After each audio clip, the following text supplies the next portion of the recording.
Hello, my dear students. How are you? I am Manisha Malani from ज्ञान मंजरी विद्यापीठ महुआ। Video lecture में आपका हार्दिक स्वागत है। तो आज हम चैप्टर नंबर 9 जो बाकी था वो देखेंगे। तो अगले वीडियो लेक्चर में हमने क्या क्या देखा था। तो चैप्टर नंबर 9 है विदेशेषु संस्कृत शिक्षणम। विदेशेषु संस्कृत शिक्षणम। तो इसमें जो लेटर लिख रहा है वो साउथ एशिया इंस्टीट्यूट इडनबर्ग विश्वविद्यालय जर्मनीतः वो लेटर लिख रहा है। तो वो क्या बता रहा है। परम पूज्य पिताजी, सादर प्रणाम। मैं यहाँ कुशल पूर्वक हूँ। आशा है कि परिवार में सभी सदस्य भी कुशल है। वो लेटर लिख बता रहा है कि मैं यहाँ कुशल हूँ, आशा है कि वहाँ पे भी सभी कुशल होंगे। पिछले महीने यहाँ आकर मैं उचित रूप से व्यवस्थित हो गया हूँ। हमारे महाविद्यालय में हम अन्य विषयों के साथ संस्कृत भी पढ़ते हैं। वो लेटर लिखकर बता रहा है कि we study Sanskrit also along with other subjects in our college. इस देश में अनेक विद्यालयों, महाविद्यालयों और विश्वविद्यालयों में संस्कृत का निश्चित पाठ्यक्रम है और अब यहाँ 14 विश्वविद्यालयों में संस्कृत पढ़ाई जाती है। कितनी? 14।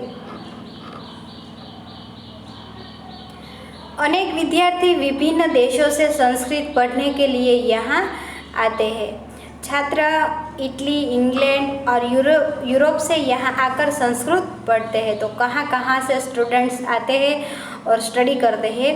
तो इटली, इंग्लैंड और यूरोप से आकर संस्कृत को पढ़ते हैं।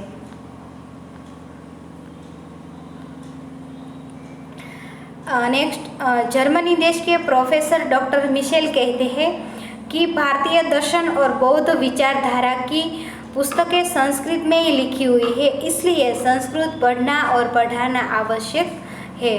तो डॉक्टर मिशेल है वो बता रहा है कि जो भारतीय दर्शन और बौद्ध विचारधारा की जो पुस्तकें हैं वो संस्कृत में लिखी है, इसलिए वो पढ़ना और पढ़ाना आवश्यक है। हमारे लिए संस्कृत पढ़ना और पढ़ाना खूब आवश्यक है। यहाँ तक हमने देखा था। आगे हम देखते हैं।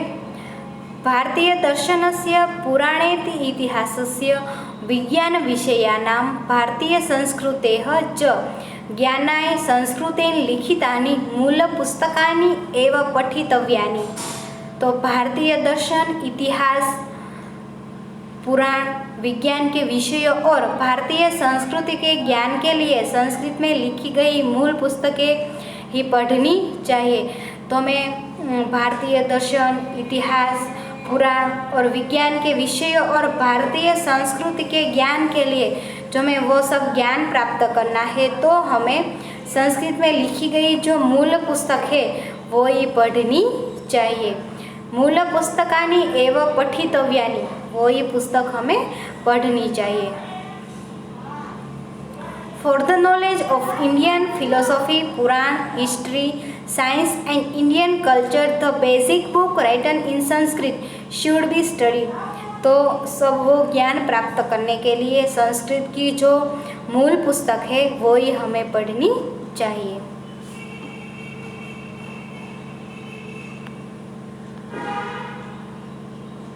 नेक्स्ट, फ्रांस देशस्य मनोविज्ञानस्य छात्रः ल्यूनारी अवदत् यत् विशिष्टज्ञानाय सह संस्कृतं पठति। तो फ्रांस देशस्य मतलब फ्रांस देश के मनोविज्ञानस्य એટલે કે मतलब मनोविज्ञान के छात्र मतलब स्टूडेंट ल्यूनारी अवदत् मतलब ल्यूनारी ने कहा है कि यत विशिष्ट ज्ञानाय सह संस्कृतम पठति। तो विशेष ज्ञान के लिए वह संस्कृत पढ़ते हैं। देखो, फ्रांस देश के मनोविज्ञान के छात्र ल्यूनारी है वो बता रहा है कि विशेष ज्ञान के लिए संस्कृत पढ़ता है। वो विशेष ज्ञान प्राप्त करने के लिए क्या पढ़ता है? संस्कृत पढ़ता है। Lunari, a student of psychology of France, said that he should Sanskrit for special knowledge. क्या स्टडी करते हैं? संस्कृत. क्यों? स्पेशल नॉलेज के लिए. यतः मनोविज्ञानस्य मूलसिद्धान्ताः तस्मिन्नेव लिखिताः सन्ति. यतः क्योंकि मनोविज्ञानस्य मतलब मनोविज्ञान के मूल सिद्धांताः मतलब मूल सिद्धांत तस्मिन्नेव लिखिताः सन्ति, सिद्धांत उसी में लिखे हुए हैं. देखो क्या है, क्योंकि मनोविज्ञान के मूल सिद्धांत है वो उसी में ही लिखा है. किसमें? संस्कृत में. इसलिए संस्कृत पढ़ना आवश्यक है. Because the basic principle of philosophy, psychology are written only in Sanskrit. क्यों? क्योंकि मनोविज्ञान के मूल सिद्धांत उसी में ही लिखे हुए हैं.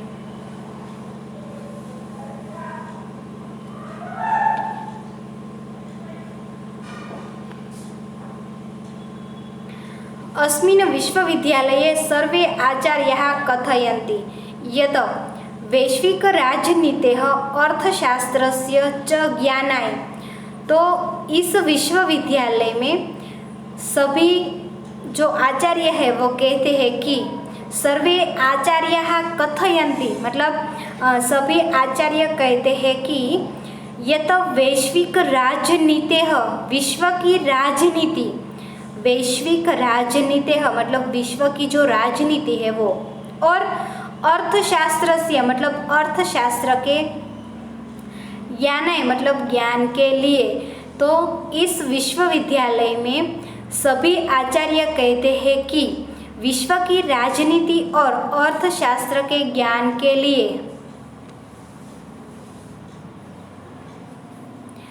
All the professors in this university say that for the knowledge of international philosophy and economics, जो आपको राजनीति और अर्थशास्त्र पॉलिटिक्स और इकोनॉमिक्स उसका जो ज्ञान प्राप्त करना है तो आपको कौटिल्यस्य अर्थशास्त्रम अद्यापि प्रासंगिकम अस्ति. तो कौटिल्य का अर्थशास्त्र आज भी उपयोगी है. इसलिए कि राजनीति और अर्थशास्त्र का ज्ञान के लिए. तो कौटिल्य का अर्थशास्त्र है वो आज भी उपयोगी है.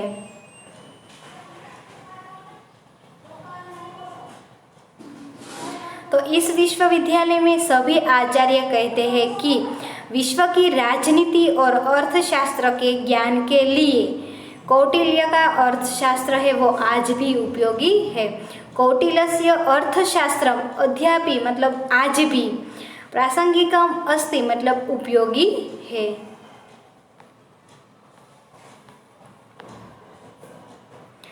अत्र तकनीकीविद्यालयानां छात्राः पाणिनेः व्याकरणम् आधृत्य संगणकस्य भाषायाः निर्माणे संलग्नाः सन्ति.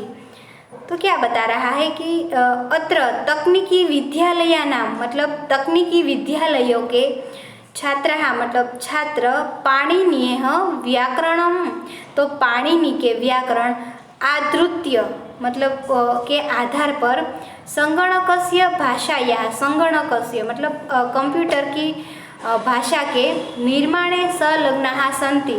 तो निर्माण में लगे हुए हैं. देखो यहाँ तकनीकी विद्यालयों के छात्र पाणिनि के व्याकरण के आधार पर कंप्यूटर की भाषा के निर्माण में लगे हुए हैं.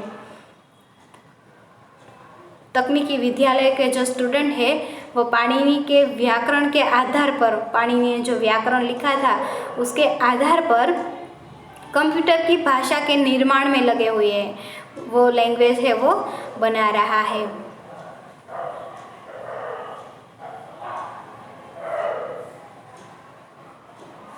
Here students for technical school are engaged in designing computer language based on the grammar and Panini. तो यहाँ तकनीकी विद्यालयों के छात्र पाणिनि के व्याकरण के आधार पर कंप्यूटर की भाषा के निर्माण में लगे हुए हैं.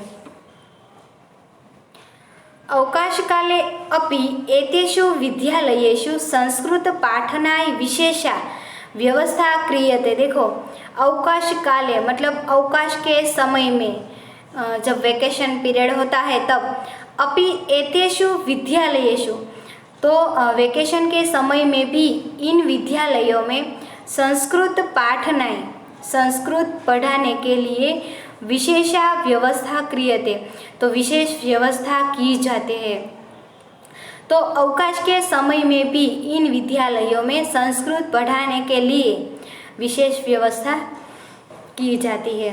तो in vacation to an arrangement to teach Sanskrit is made in the schools, तो स्कूल के द्वारा वेकेशन पीरियड होता है तब संस्कृत पढ़ाने के लिए व्यवस्था की जाती है। जो भी पढ़ना चाहता है वो आकर पढ़ सके। तो अवकाश काले अपि एतेषु विद्यालयेषु संस्कृत पाठनाय विशेषा व्यवस्था क्रियते, तो अवकाश के समय में भी इन विद्यालयों में संस्कृत पढ़ाने के लिए विशेष व्यवस्था की जाती है। यस्मिन् शताधिकाः छात्राः संस्कृतस्य ज्ञानं विन्दन्ति, देखो जिनमें से 100 से अधिक छात्र संस्कृत का ज्ञान प्राप्त करते हैं, तो कितने स्टूडेंट्स आते हैं? 100 स्टूडेंट्स, तो वो आकर संस्कृत का ज्ञान है वो प्राप्त करते हैं। In which more than 100 students are benefited with knowledge of Sanskrit, यस्मिन् शताधिकाः मतलब 100 छात्राः मतलब स्टूडेंट्स संस्कृतस्य ज्ञानं विन्दन्ति, संस्कृतस्य मतलब संस्कृत का, ज्ञानम मतलब ज्ञान, विन्दन्ति मतलब प्राप्त करते हैं। तो in which more than 100 students are benefited with knowledge of Sanskrit, तो जिनमें से 100 से अधिक छात्र संस्कृत का ज्ञान है वो प्राप्त करते हैं। आशास्ति यत् भारतस्य विद्वांसः अपि संस्कृतस्य प्रसाराय प्रचाराय रक्षणाय च प्रयासं करिष्यन्ति, तो क्या करना है कि आशा है कि भारत के विद्वान भी संस्कृत के प्रसार और रक्षा के लिए प्रयत्न करें। हमें आशा है कि हमारे जो विद्वान है वो संस्कृत की रक्षा करें।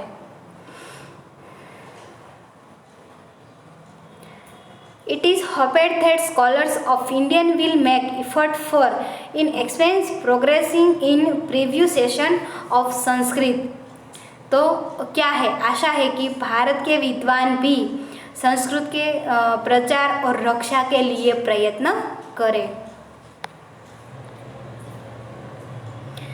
यस्मिन् शताधिकाः छात्राः संस्कृतस्य ज्ञानं विन्दन्ति, यथा वयं पुरातनभवनानां चित्राणाम् आलेखानां मूर्तीनां च संरक्षणं कुर्मः, तो यथा वयं मतलब जैसे हम पुरातन भवनानां मतलब प्राचीन भवनों, चित्राणां मतलब चित्रों, आलेखानां मतलब आलेखों, मूर्तिनां मतलब मूर्तियों का संरक्षणं कुर्मः संरक्षण करते हैं। तो जैसे हम प्राचीन भवनों, चित्रों, आलेखों और मूर्तियों का संरक्षण करते हैं, तथैव मतलब वैसे ही संस्कृत भाषा भी रक्षणीया, तो वैसे ही संस्कृत भाषा की रक्षा करनी चाहिए। यतः संस्कृतस्य रक्षणे एव भारतस्य रक्षणं, क्योंकि संस्कृत की रक्षा में ही भारत की रक्षा है। हम जो संस्कृति की रक्षा करेंगे तो भारत की भी रक्षा हो जाएगी। तो तथैव संस्कृत भाषा भी रक्षणीया, यतः संस्कृतस्य रक्षणे एव भारतस्य रक्षणं, तो वैसे ही संस्कृत भाषा की भी रक्षा करनी चाहिए, क्योंकि संस्कृत की रक्षा में ही भारत की रक्षा है। हम संस्कृत की रक्षा करते हैं तो उसमें भारत की रक्षा भी होती है। मात्रे नमः अनुजाय स्नेहम, माता जी को नमस्कार। अनुजाय, अनुजाय मतलब छोटे भाई, तो छोटे भाई को स्नेहम मतलब उसको प्यार, तो माता जी को नमस्कार और छोटे भाई को प्यार। नमस्कार to mother, love to brother. भवतः प्रियः पुत्रः, आपका प्रिय पुत्र, योर लविंग सन। तो उसका जो पुत्र है वो लेटर लिखकर विदेश में संस्कृत शिक्षण कैसा है, कितना उसका वैल्यू है, कैसे पढ़ाई जाती है और वो कैसे पढ़ता है, वो सब वो चैप्टर में दिया हुआ है। नेक्स्ट हम एक्सरसाइज के क्वेश्चन करते हैं। तो इसमें फर्स्ट वन है मंजूषातः अव्यय पदानि चित्वा रिक्त स्थानानि पूरयत। तो मंजूषा से अवयव शब्द चुनकर रिक्त स्थान को भरिए। देखो आपको नीचे मंजूषा दिया हुआ है, इसमें से आपको सही आंसर ढूंढकर यहाँ पे जो ब्लैंक्स है वो फिल करना है। तो fill in the blanks. First one, जनाः व्यस्ताः सन्ति। तो इसमें आंसर आएगा अद्यत्वे। क्या आएगा? अद्यत्वे जनाः व्यस्ताः सन्ति। सेकेंड वन, अंधकारे ब्लैंक्स मा गच्छ। अंधकारे मा गच्छ। तो सही आंसर आएगा तीव्रम। अंधकारे तीव्रम मा गच्छ। थर्ड वन, कक्षायां ब्लैंक्स तिष्ठ। तो इसमें आंसर आएगा तूष्णीम। कक्षायां तूष्णीम तिष्ठ। फोर्थ वन, ब्लैंक्स विद्यालये समारोहः भविष्यति। तो इसमें सही आंसर आएगा श्वः। श्वः विद्यालये समारोहः भविष्यति। नंबर फिफ्थ वन, त्वं ब्लैंक्स आगच्छसि। तो त्वं आंसर आएगा कुतः आगच्छसि। त्वं कुतः आगच्छसि। सिक्स वन, ब्लैंक्स अहम पठामि तहि सफलः भवामि। तो इसमें सही आंसर है यदि। यदि अहम पठामि तहि सफलः भवामि। तो फर्स्ट वन में अद्यत्वे, सेकेंड तीव्रम, थर्ड तूष्णीम, फोर्थ श्वः, फाइव कुतः और सिक्स यदि। ओके, तो वो आंसर है वो आपको आपकी टेक्स्ट बुक में फिल करना है, ठीक है, प्रॉपर हैंड राइटिंग में। और नेक्स्ट जो टेक्स्ट बुक में एक्सरसाइज है उसकी मैं आपको पीडीएफ भेजूंगी, ठीक है। तो इसमें मैंने क्वेश्चन नहीं लिखा होगा, ओनली आंसर दिया हुआ, ठीक है। इसमें क्वेश्चन नंबर लिखा है, क्वेश्चन नंबर 1 है तो उसका 1 है उसका आंसर ऐसे दिया होगा, क्वेश्चन लिखा होगा नहीं। आपको ओनली आंसर टेक्स्ट बुक में प्रॉपर हैंड राइटिंग में फिल करना है, क्लियर। और पूरा चैप्टर कंप्लीट करके अच्छी सी फ़ोटो लेकर मुझे भेजना है, ठीक है। तो आशा है कि वो वीडियो लेक्चर में आपको मज़ा आया होगा। प्रॉपर लिखकर मुझे प्रॉपर टाइम में सेंड करना, ठीक है। Thank you.